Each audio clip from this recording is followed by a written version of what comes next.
Hi everybody, welcome to the second video by the PUR, here to discuss some of the current events that are going on today in the world. There's me, Alex Hasapidis, editor-in-chief. I'm Krishna, Kulkarni, editor for the Political Review. I'm Corbett, I'm also a co-editor. I'm Victor, and I'm also co-editor. Alright guys, so there's a lot going on right now. So today we're specifically going to focus on the Iran negotiations, the new expanding crisis in Yemen, as well as the California drought on the domestic front.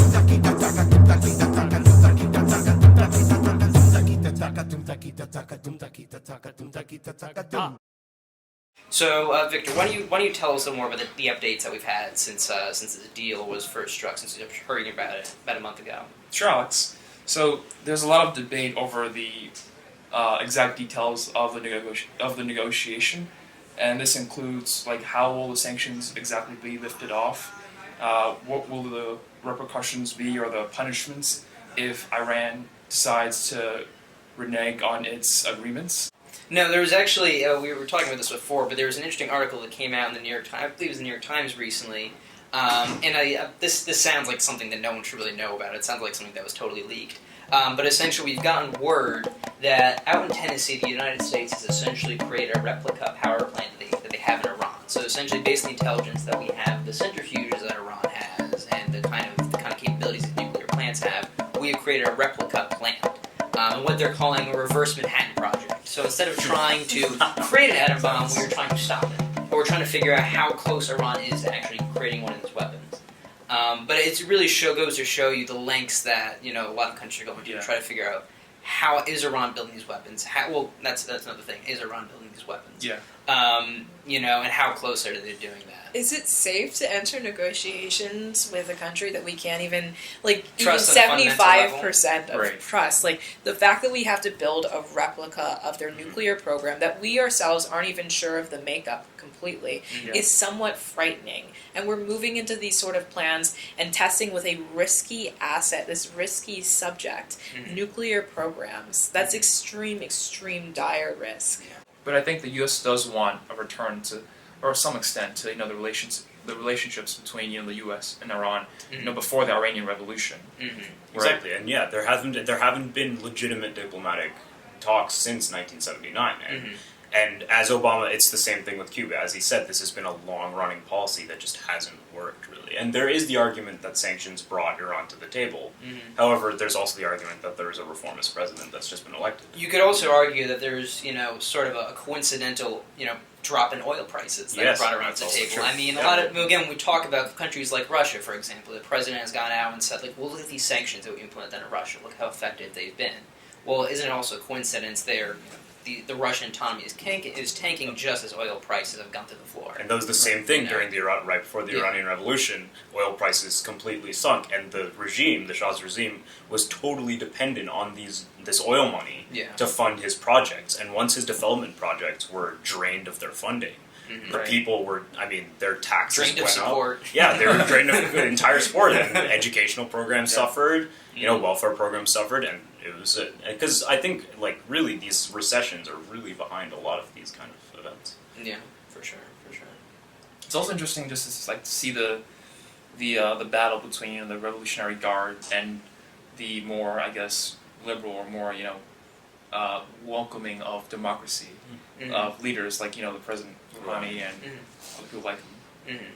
And Zarif, the foreign minister, has come out numerous times saying that endorsing talks with the U.S. No, the New Yorker actually had an excellent profile on Zarif a couple of weeks ago. That was very flattering of him. But I think it's definitely playing this whole narrative of us kind of embracing some of these more moderate elements in the Iranian government. And you can see he was welcomed back like a hero when he came back from the negotiations. There were parades in the street as he was driving in his car. But this also hits on another point that's really important to discuss, which is recently there have been some disagreements between the two sides about what this deal actually means. So now Iran has essentially come out and said that we believe that once we sign this deal, once the ink is dry, the United States will lift its sanctions right then and there. This whole thing is going to end. Well, the United States has clearly been saying, we're only going to lift the sanctions once we see actual progress going on. Once we come to these sites, once we see the centrifuges have been taken apart or removed, or we see that you got to stop weaponizing uranium. or once you guys start sending your uranium to Russia, which is another big part of this deal. Russia is actually doing a lot to make this deal work. Yeah. So what do you guys think about this with these two different realities that these I mean, guys talk truthfully, about? with these things in mind, since our last video, nothing has really changed. Yeah. I mean, and we talked about this. Victor talked about this. This is literal game theory and works. Mhm. So someone has to make the move first, whether it's through reducing that sort of pride or somehow someone has to make the move first. Mhm. However, I don't think it's the United States sort of right to make that move first. Iran has, as I said, has been proven to do things on the low, such as creating a secret nuclear program. So if they need to be following these limits and things like that before the United States starts moving towards releasing these economic sanctions. It's Yeah. more of a muddled East than a Middle East. I saw that in The Economist. It was really.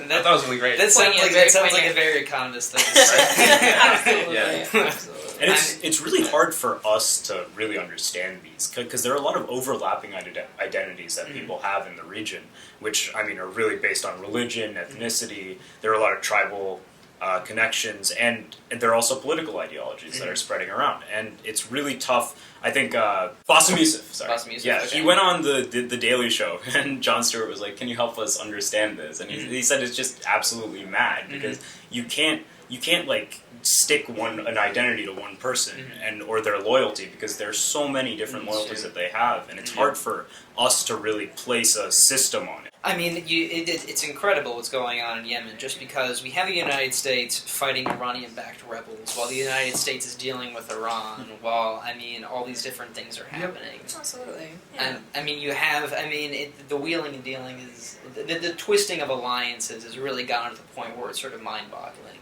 The Economist actually had an excellent diagram a couple weeks ago, but it essentially shows how all these different countries are sort of working together with some very unlikely bedfellows. Again, when you look at ISIS, when you talk about how now America has teamed up with Iran to start combating ISIS, and some of how Iran's most powerful operatives have actually been dispatched to start teaching Iraqis how to fight. I mean, this the whole thing is expanding in a way we haven't seen in years. Yeah, I personally cannot remember a time like this in the Middle East when there have been so many overlapping. And that's a alliances. very strange, especially that Iranian experts are going to Iraq. I mean, that's a historic, really Huge. vituperative rivalry, and the war was just completely destructive to both sides. And there's a real memory, so it's like really weird to think that now they're cooperating. But I mean, I guess ISIS is a real It's really a true what. threat. I Yeah, mean, if Iran sees it as threatening enough, if there's anything that's Yeah. gonna bind all world support against them, it's got to be something like the horror show that's going on in ISIS. It's actually funny when we shot this first video. Yeah, Saudi Arabia had literally that day actually started bombing Yemen. It was the first day of the bombing campaign. Literally the first day we shot this video, and now today, or so it was yesterday or so, Saudi Arabia has officially stopped the bombings. There was another aerial strike today that Saudi Arabia launched, apparently in response to something the Houthis did. They were attacking some Saudis or something.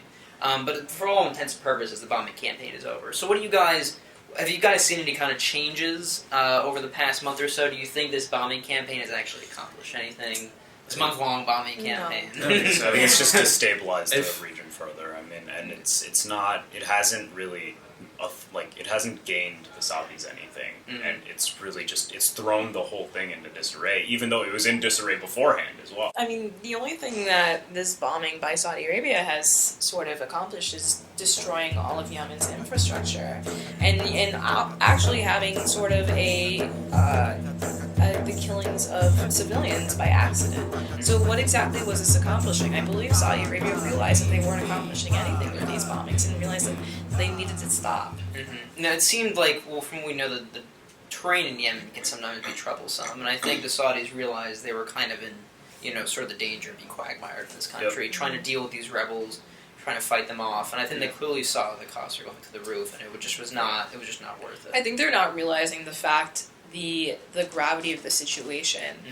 Yemen doesn't have a government anymore. No. It's Houthi rebels. And they were trying to essentially put the old president back in power. We're not talking about al-Saleh, we're talking about Hadi, who was actually more unpopular than even al-Saleh was. Al-Saleh was actually working with the rebels, with the Houthis now.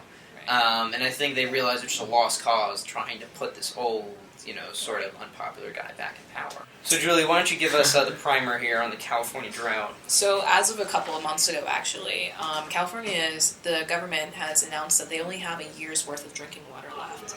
Basically, their aquifers are virtually almost gone, and the problem is that they're trying to solve this problem by including these deep drilling to sort of reach further wells and closer to the core. The problem with this is that as you are retracting this water, these pockets that used to be filled with water are now just air bubbles, and basically the land is going to sink. So basically, once this is gone, we're just going to have massive sinkholes that are literally taking up a large portion of the size of California.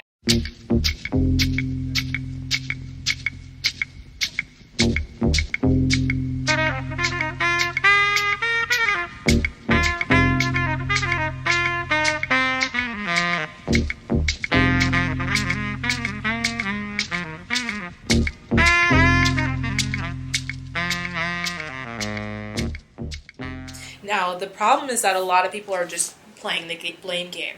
They like blaming farmers who, yes, are using up 80% of the water that is actually being resourced. Irrigated out, yeah. Yeah, absolutely. So the problem is that there's no way to cut down that sort of usage. We are using all of agriculture, all of those crops that are sort of being sent out and exported to all of the United States. The problem is that nobody wants to admit that this is a current situation and that there's no way to stop this. The only thing that can be done is to delay the process. And so there's been sort of talks about, a desalination plant, which is our last case scenario, but our only case scenario. Mm-hmm. The problem with it is that it's extremely expensive. It's a multi-billion-dollar project, and the problem is that we won't have this for another couple of years. Could you actually just explain to the viewers really quick what a desalination plant is? Yeah, so basically a desalination plant is a plant that's set off into the shores of an ocean, in this case the Pacific Ocean. Basically, it would change salt water into fresh drinking water, to put it bluntly. The problem with this is that it's so expensive and such a slow process that it would probably increase taxes by such an immense level that no one's willing to even consider this as an option. Right. Not only that, but it only services a certain amount of people to begin with. For it to service the entire population is out of the question at this stage. Yeah. And not only that, but it also costs a lot of money just to keep it running because of energy usage. Right. So these desalination plants we're talking about making, are these going to be government run? Are these privately owned? So it's not exactly sure right now. Because if it is a privately owned plant, obviously people are going to have to pay for this water, which Absolutely. will probably be all more expensive. So it's moving towards a government-owned sort of thing. Yeah. However, that's such a scary concept. That's something Right. that's going to be paid through your taxes, and a lot of people don't like hearing tax raises. However, that's the only thing that's going to solve this problem. And the thing is, in light of this depletion of water in California, it's bringing up the fact that this isn't the only issue in the United States. The Ogallala Aquifer, which is currently resting under Nebraska, Colorado, Kansas, that's also depleting at such a fast rate. Soon, in the next 25 years, we may not have enough drinking water in the entire United States. This is comparable to the sort of depletion, the sort of ecological disaster that was happening in Lake Chad in the 1960s. Lake Chad is virtually almost gone. Right. It used to be considered a sea, and now it's just basically just driplets of water. And this seems like really like a cultural thing, and it's across the world that we're getting caught up in the minutiae. Especially with regards to environmental issues and disasters, honestly. The BP oil spill. It's really becoming something we're getting so bogged down by the short term and what we prefer. And we're not seeing that in 10 years we could really have a disaster about water, which is such a fundamental part of everyday life. California wasn't supposed to be set up the way it environmentally is. California, most of Southern California is actually a desert climate. However, you have Palm Springs, areas like that, who are trying to push for this sort of tropical environment, who are using plants that usually aren't seen as exotic, but are exotic in terms of the climate that it's in. You'll see pictures and things like that of these very nice suburbs with luscious gardens and things like that, literally juxtaposed to an entire desert. That's how California looks. It's not that that's how California turned out to be. That's how it always was. And so keeping up with these sort of like lavish lifestyles that a lot of people don't realize are lavish is actually depleting the water that your children, that your grandchildren are going to need, that you're going to need in the next 10 years. There's been a serious lack of long-term planning just because we, not as individuals, but as a whole nation, we still have not acknowledged the fact that climate change is a fact. It's interesting. I mean, there's a possibility. So a lot of buildings nowadays covet this LEED certification. This idea that this building that you're in uses energy efficiently, doesn't leave lights on, doesn't waste energy. Maybe we'll start seeing water-friendly buildings in the future. I mean, that's the only positive I could see coming out of this California crisis. Perhaps a raised awareness of this. Otherwise, for the state of California, I mean, it seems like the solutions we've talked about so far are good for maybe working in like 10 years or so. Yeah, exactly. But within the next year, I mean, it seems like we can only use Band-Aids, and all the Band-Aids are going to be expensive, they're going to be costly, and it's just going to really seriously impact the quality of life. There is no people. quick, short-term, fix to this problem. Yeah. There's only long-term solutions, but we can't have it in a short-term, timeline. Truthfully, we need to stop referring to things as the future and start referring it to as tomorrow. Yeah. Because this is happening right now. Yeah. So what are we going to do in the next couple of minutes to solve the problem?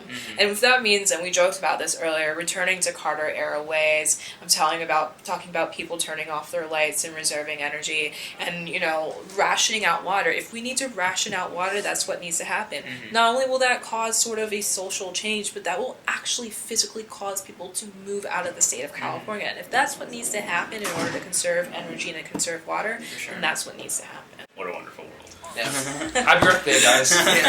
All right, so thanks everybody for tuning in. Come back in the next couple of weeks or so and check the video out. Thank you so much.